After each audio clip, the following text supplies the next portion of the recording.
Hi everyone, so happy Betwixtmas, the time in between Christmas and New Year. So I've got this card to show you today. This was a card that I saw on Pinterest. Someone called Karen Titus, that's who I saw had done it. And it was just a little quick video, didn't have any measurements, didn't have any, just a little quick, but I kind of figured it out. It's not too difficult to figure out. And so, nice simple card, folds flat obviously for posting. This one is a 4x6. You can size it up, and I will be doing other sizes for it, but I thought I'd just do the 4x6 today. And so it's got a nice little pinwheel on the front, and this does actually open up, and if you wanted to, you could have a little message in there, or actually it'd be quite a nice place to put if you had money. It's not quite big enough for a gift card. One of the other sizes is, but this one isn't, and so you can just then fold it down. That goes on top like that, that goes on top like that, and then this little bit here just tucks under here like this and folds back in, and then that's your little card. And obviously I'll put a little insert on the inside. I accidentally lent on my glossy accents before it dried, so they're a bit smudged, but anyway, never mind. So yeah, so let's get into it. So for this card, you're going to need a card blank that is 4x6, or if you haven't got a 4x6 card blank, you just need a piece of card that is 8 inches by 6 inches, and along the 8-inch edge you score halfway at 4 inches, and that makes your 4x6. You're going to need for the inside a white piece that is 3 3/4 by 5 3/4, and that's just going to go on the inside. I haven't got mine ready, but you just stick that in. And then on the front you need another piece of pattern that is 3 3/4 by 5 3/4, and so that is going to go on there like that. So I'm going to go ahead now and stick that down.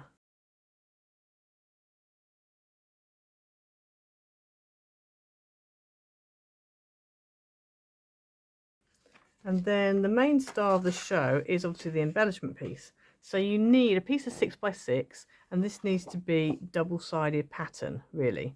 So I've got this one, and I quite like the blue and then the arrows. So with my original, if I bring it back in again, I've used, it's not exactly the same paper, but I've used the pink side as the little triangle side, and then this is going to be the other side. So I'm going to do the same with this one. So this will be the side you'll see most of, and then that will be the little triangles. So we need to bring our scoreboard in. Okay, so on your piece of card, you're going to score at 1.5 inches, and you're going to do that on all 4 sides. So we're going to go all the way around, 1.5 inches, like that. Now you can't really see my score lines, but hopefully you can see them a bit better than if I turn it over. And then what I'm going to do is I'm actually going to go ahead and just fold along these lines. You can cut first before you fold if you want to, but because, as I said, I can't really see my score lines, I'm going to fold first, and then we're going to cut some sections out. Okay, so I've folded all my lines so you can see a bit better. So now I'm going to get a pair of scissors, and we're literally going to cut these 4 squares out.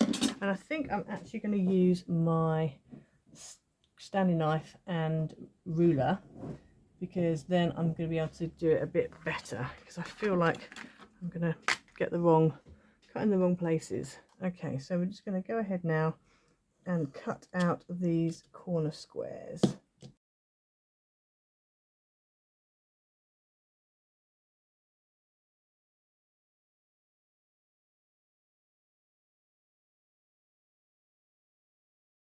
If, like me, you can't really see your score lines, just bend these up, or just bend the whole flap up and put it up against the ruler, and then that way you know that it's going to be up against there, and keep your ruler in place, and then you can just cut. Just makes it a little bit easier. Okay, so you've got a whole little 4 little squares there, so you can do what you want with those. You either keep them or throw them away.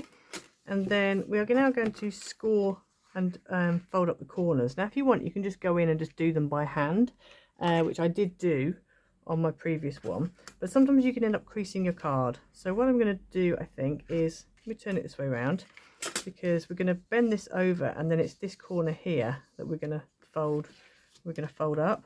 So I'm just going to measure, because that's 1.5, so I'm just going to measure along 1.5 on here, which is here, and then we're just going to fold it up against my ruler like that.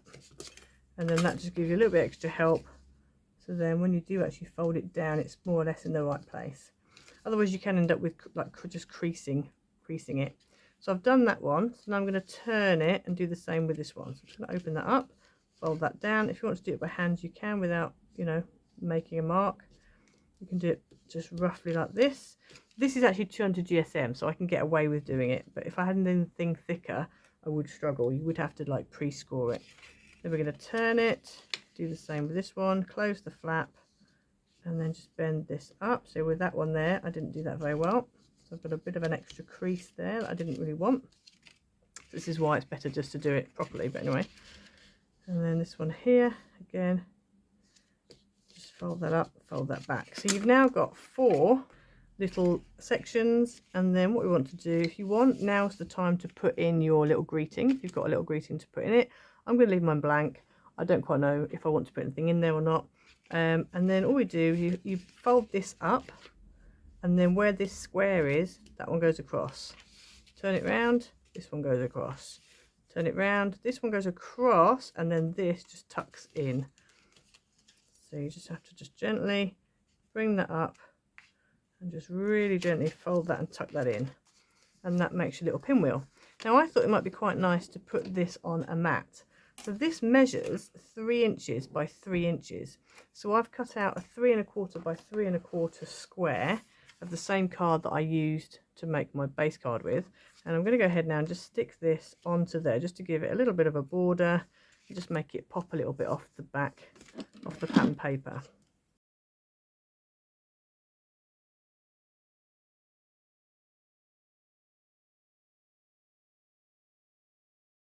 And then I'm going to go ahead and stick this down. Now just make sure whatever your pattern is, make sure that it's the way you want it to be. And actually I didn't realise it was going to turn out like this, but all of my little corners, the arrows are all going upwards. So that's really helpful, because I like things like that where it all, you know, does what it's supposed to do. So once that's stuck down, I'm going to bring our card back in, and this is going to stick on the front like that.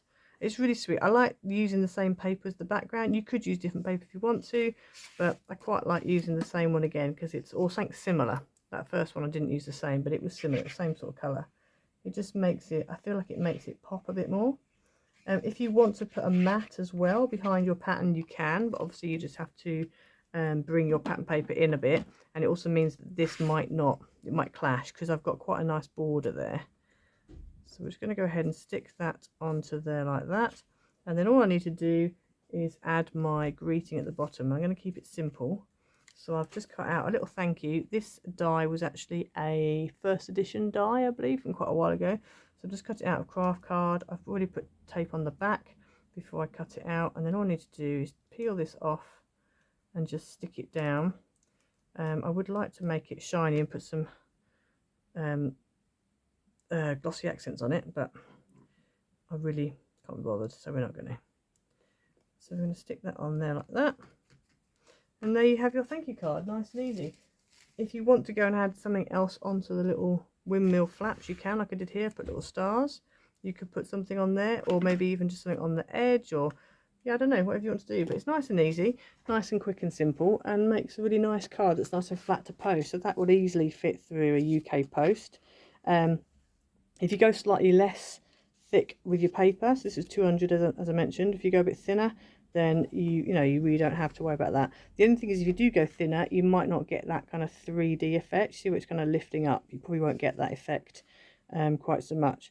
But it's just a really nice little card to do. And actually, you could probably, because it's quite quick, you could probably do a few batches of these, and then if you wanted to, you can make like a little notebook set, and then make a little box for them to go in, and that could be a nice gift for somebody.